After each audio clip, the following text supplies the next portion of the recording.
মহাশয়কে আমরা বরণ করে নেব আমাদের আজকের এই মঞ্চে।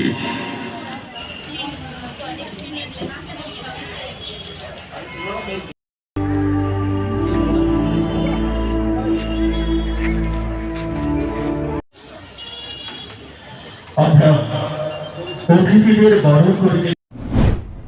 সরকার তৈরি করে এবং সরকার তার সর্বপ্রথম কাজ হচ্ছে যে জনতার সেবা করা, জনতার সমস্যা দূর করা, জনতার জন্য সমস্ত দায়িত্ব পালন করা।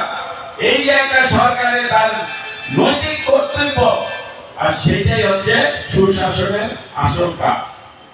আর সেই জন্য আমরা সুশাসনের এই মেলার আয়োজন করেছি। আপনারা দেখতে পাচ্ছেন আমাদের সরকার বর্তমানে প্রতিটি পঞ্চায়েতে, প্রতিটি ওয়ার্ড এলাকায়, প্রতিটি ব্লক এলাকায়, প্রতিটি জেলা এলাকায় বিভিন্ন দপ্তরের যৌথ উদ্যোগে এই সুশাসন মেলা চলছে। কারণ প্রতিটি দপ্তর, প্রতিটি এলাকার সাথে তার কোনো না কোনো সরকার, সাধারণ মানুষের তার সমস্যা রয়ে গেছে। আর সেই সমস্যাগুলি আমরা যতটুকু আমরা দীর্ঘকাল থেকে দেখছি, বিভিন্ন দপ্তর আছে, বিভিন্ন অফিসার আছে, সমস্ত কিছু থাকা সত্ত্বেও আমাদের সাধারণ নাগরিক, সাধারণ জনতা তার পরিষেবা থেকে বঞ্চিত থাকে, তার অধিকার থেকে বঞ্চিত থাকে, তার প্রাপ্য থেকে বঞ্চিত থাকে।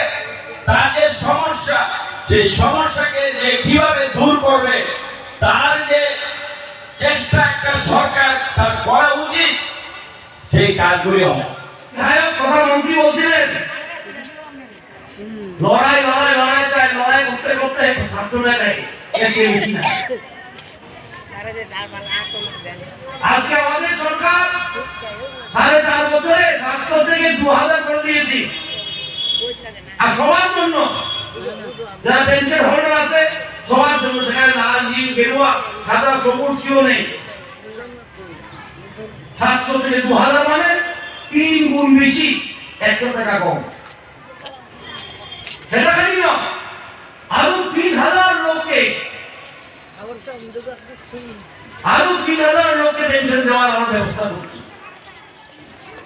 একটু পেনশনের বাড়িয়ে দিলাম, আমরা পেনশনের মূল্য আমরা বাড়িয়ে দিলাম 700 থেকে 2000।